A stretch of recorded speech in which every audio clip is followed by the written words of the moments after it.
Eu estava aqui escutando com atenção o discurso feito pela senadora Regina Souza e também por Vossa Excelência, senador Paulo Rocha, sobre os direitos que estão sendo retirados do povo brasileiro. A senadora Regina, inclusive, leu a Declaração Universal dos Direitos dos Homens, dos Direitos Humanos, e disse até que precisava de uma revisão. Tal é a situação que nós nos encontramos hoje na sociedade mundial. Mas que no Brasil nem sequer aquilo que há tanto tempo está lá, decretado na declaração, está sendo cumprido. Logo o Brasil, que adora assinar acordos internacionais e aparecer em fotos bonitas. E é verdade, o que a gente vê hoje em dia é um desmonte dos direitos dos trabalhadores, um desmonte das conquistas mínimas que nós tivemos em relação a esses direitos. E nós não nos cansamos de falar que esse governo do Michel Temer, que deu o golpe e retirou a Dilma, é um governo que está governando para os mais ricos. E, infelizmente, está governando para os mais ricos com a anuência desse Congresso Nacional, com a anuência da Câmara dos Deputados e do Senado da República. Quando eu falo isso, muita gente me questiona, mas como assim? Será que todos os senadores, os deputados, são contrários ao povo brasileiro? Basta ver como votam os senadores e os deputados. Eu não posso achar que senadores e deputados que são favoráveis ao povo brasileiro votem a favor da reforma trabalhista ou dessa reforma da Previdência que Michel Temer está apresentando e que, como disse a senadora Regina, vai lá numa reunião de empresários e diz, olha, se vocês empresários não pressionarem, os deputados não vão votar a favor.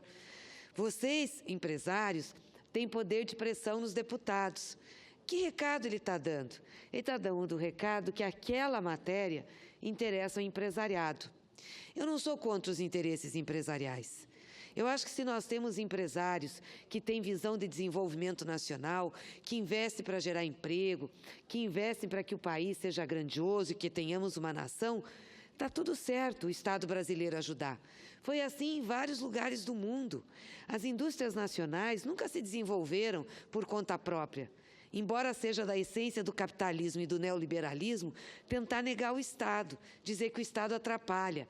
Mas, na realidade, se não tiver a mão do Estado, seja em subsídio, seja em empréstimos com juros mais baratos, nós não vamos ter nem desenvolvimento industrial, nem desenvolvimento econômico.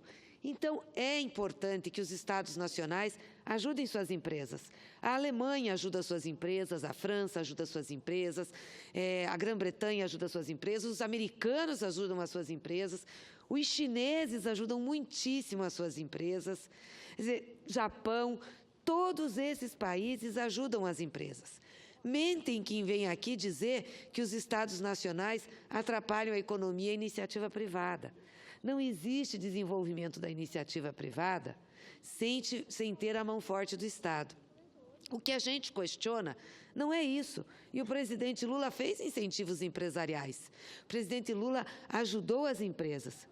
O que a gente questiona é que não pode, a despeito de ajudar os empresários e as empresas a se desenvolverem, porque nós achamos que elas têm que se desenvolver para gerar emprego, é retirar o direito dos mais pobres e dos mais fracos, para otimizar o lucro, aonde o lucro e o ganho passam a ser os objetivos principais. Não é assim. Não pode ser assim. Num jogo em que muitos perdem para poucos ganhar, está errado. Por que agora estão retirando o direito dos trabalhadores? Porque você tem uma crise econômica que se abateu sobre o mundo e sobre o Brasil, está sendo agravada pelas medidas erradas desse governo Temer e do Meirelles, e aí querem retirar dos trabalhadores o ganho deles para garantir o lucro dos patrões, ao invés de mexer nos remédios para a crise. É isso que nós questionamos. Quando vai fazer a reforma trabalhista, vai tirar em cima daqueles que mais precisam.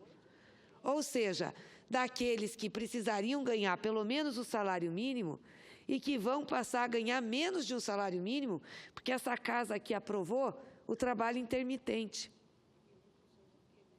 Ou então a aposentadoria, em que um trabalhador que contribuísse por 25 anos e tivesse 55 anos mulher, 60 homens, pudesse aposentar, agora tenha que contribuir por 40 anos. 40 anos. Nós estamos fazendo a pessoa trabalhar mais, vai ganhar menos, e a gente não sabe nem se ela vai ter condições de trabalhar, se ela vai ter emprego. Porque do jeito que é esse país, muita gente não tem emprego. Não tem emprego sempre assegurado. Aí o governo diz que a reforma da Previdência que ele está mandando é para tirar daqueles que têm mais. Não é verdade. Hoje eu estava vendo no jornal a alegação o seguinte: não, porque só se aposenta com idade quem ganha menos. É quem ganha o benefício de prestação continuada, que tem que ter 65 anos, é o trabalhador rural, é a dona de casa.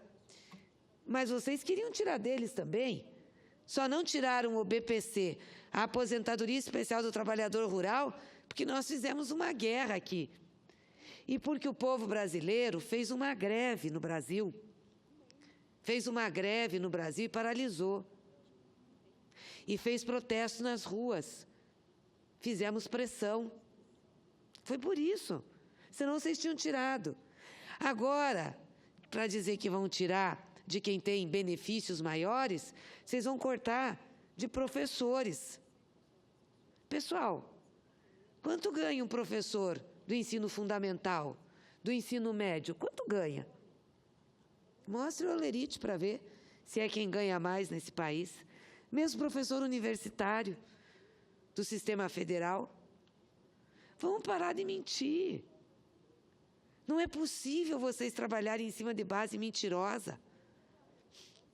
E aí querer colocar os empresários contra os trabalhadores para dizer que os empresários vão ganhar se retirar direito dos trabalhadores. Claro que vão ganhar, mas é isso que os senhores querem? O trabalhador vai ter menos salário e vai poder consumir menos. Se vai consumir menos, a economia vai girar menos. Se a economia vai girar menos, o ciclo vai ser vicioso. E os senhores empresários e a elite vai ganhar menos, entre aspas. Vai ter que retirar dinheiro da onde? Mais opressão em cima de trabalhadores.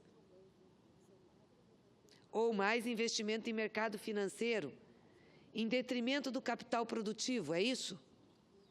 É sobre isso que nós estamos falando.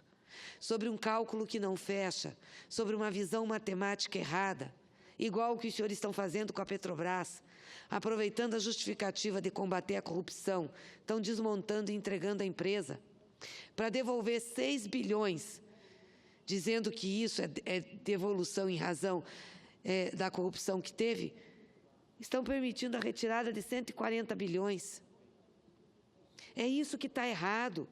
Não tem cálculo sobre o que significa para o desenvolvimento do país, as grandezas numéricas de investimento. Não façam isso.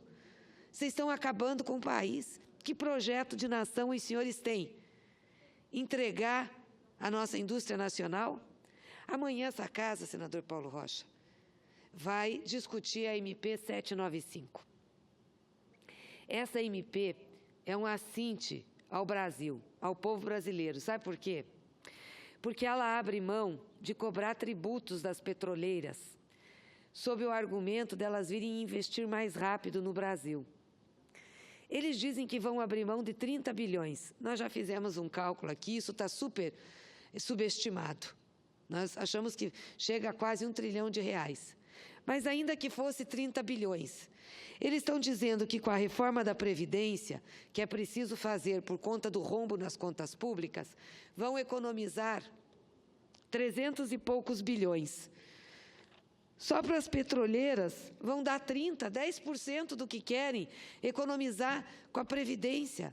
Vão tirar dos pequenos, dos fracos e dos pobres e vão dar para as petroleiras internacionais, para a Shell, para a British Petroleum, para várias outras petroleiras, para vir aqui explorar o nosso petróleo sem pagar imposto sobre o custo de produção. Onde é que nós estamos? Isso um petróleo barato como é o pré-sal, em que o custo de exploração é de $8 o barril. Na Arábia Saudita, que o petróleo jorra do chão é de 6. É sobre isso que nós estamos falando. É sobre essas diferenças. Para quem que se governa? Nós não queremos que governe só para o andar de baixo da sociedade. Nós queremos que governe-se para o Brasil, para todo mundo desenvolver. O que não pode é governar só para o andar de cima. Matar as pessoas de fome, matar com salário miserável, tirar direito de previdência, direito trabalhista. Para quê? Para concentrar a riqueza?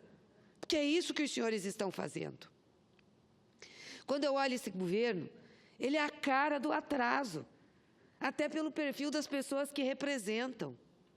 Todos homens brancos, acima de meia idade, e nenhum é pobre ali não, senadora Regina.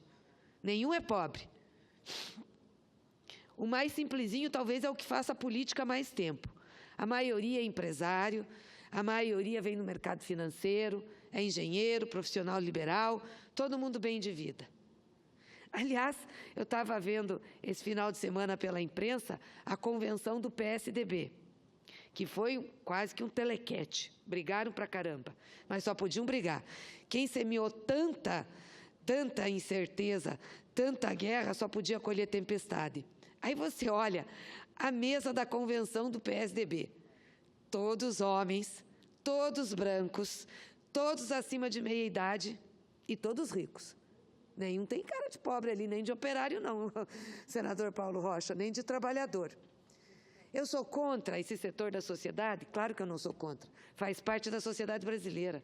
O que eu estou chamando a atenção é que não pode só ele governar, porque senão a mensagem que eu passo para a sociedade é que as mulheres não têm importância, os negros não têm importância, os pobres não têm importância, que o que tem importância é só esse extrato da sociedade. É essa a mensagem que eu passo. Aí quando se matam negros, população LGBT, quando as mulheres são vítimas de feminicídio, tem de se achar que é natural. Claro, porque a mensagem maior do país e da sua governança é essa, que só vale para efeitos de poder e de decisão, homens brancos, de meia idade para cima, e de boa renda financeira. É isso que nós estamos vivendo no país, por isso que as políticas são essas. Por isso que as políticas são para o andar de cima da sociedade. Eu desafio essa casa a me dizer duas medidas, porque uma eu vou reconhecer que teve. Mais do que essa, mais uma medida que esse governo Temer fez desde que entrou em favor do povo brasileiro. Povo brasileiro. Desafio. Esta casa não vai dizer. Nem amanhã, nem depois, não vai dizer. A única medida que essa gente teve, de mais condescendência com a maioria do povo, foi liberar o FGTS. Lembra que liberaram a parcela do FGTS? Que já era um dinheiro do trabalhador. E ainda fizeram proselitismo em cima disso. Fizeram propaganda. Porque o resto foi contra o trabalhador. Foi a reforma trabalhista, senadora, a lei da terceirização, a reforma do ensino médio, a emenda constitucional 95. Eu concedo uma parte, senadora Regina. Rapidinho, só para completar, o FGTS foi uma medida boa, agora quem ganhou? Os bancos. Né? Os bancos ganharam porque a população brasileira pobre gosta de pagar dívida. Então, o pessoal foi lá, sacou o FGTS e foi pagar a dívida. A ilusão do governo é que ia para o mercado, mas que 90% foi para pagar a dívida. Então, mais uma vez, quem ganhou com isso foram os bancos, que já lucram tanto. Muito bem relembrado, senadora Regina, é verdade. Aliviou as pessoas que estavam com dívidas, mas o principal beneficiado foi o sistema financeiro. Não é uma maravilha isso? É uma maravilha o que eles estão fazendo. E eles se acham no direito ainda de dizer que estão fazendo o correto. E eu tenho que ler analistas deles nos jornais dizendo que estão fazendo o correto. Esses dias teve um que teve o desplante de dizer que teria que caber no país o parlamentarismo, porque com isso andam rápido as reformas. As reformas contra o povo, né? Que, claro, quem se submete à urna tem que mediar. Então, é esse o país que nós estamos vivendo, infelizmente, uma situação muito difícil. E eu queria, para encerrar aqui o meu pronunciamento, dizer que a CUT, a Central Única dos Trabalhadores, deflagrou estado de greve. Parece-me que está previsto para ser votado na Câmara dos Deputados o projeto da reforma da Previdência, dia 18. Até lá, os trabalhadores estão em estado de greve, trabalhadores e trabalhadoras. Se for votada realmente a reforma dia 18, a greve será concretizada. Mas nós não paramos por aí, não. Esta semana estamos chamando mobilização em todas as cidades. Não importa se for mobilização pequena ou grande, 10 pessoas, 20, 30, 100, 200, 1000. Vamos fazer mobilização nas praças centrais das nossas cidades, nos aeroportos, aonde os deputados pegam o voo para vir para Brasília, em frente às câmaras municipais, em frente às assembleias legislativas. Vamos levar nossas faixas, vamos levar os nossos cartazes e dizer que nós somos contra a reforma da Previdência. Qualquer coisa é importante nesse sentido.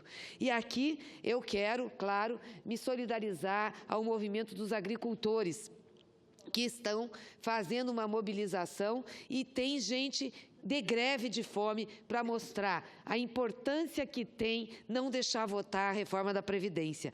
Quero fazer aqui externar aqui a minha solidariedade ao Frei Sérgio, à Leila e à Josi, do MAPA, do MPA, do Movimento dos Trabalhadores Agrícolas, dos pequenos agricultores, e também ao Fábio Tinga, do Movimento dos Trabalhadores e Trabalhadoras por Direitos, e à Simoneide de Jesus, do MPA, e à Rosângela Piovesanni, do Movimento de Mulheres Camponesas, que também se unem a essa greve de fome e estão aqui na Câmara dos Deputados.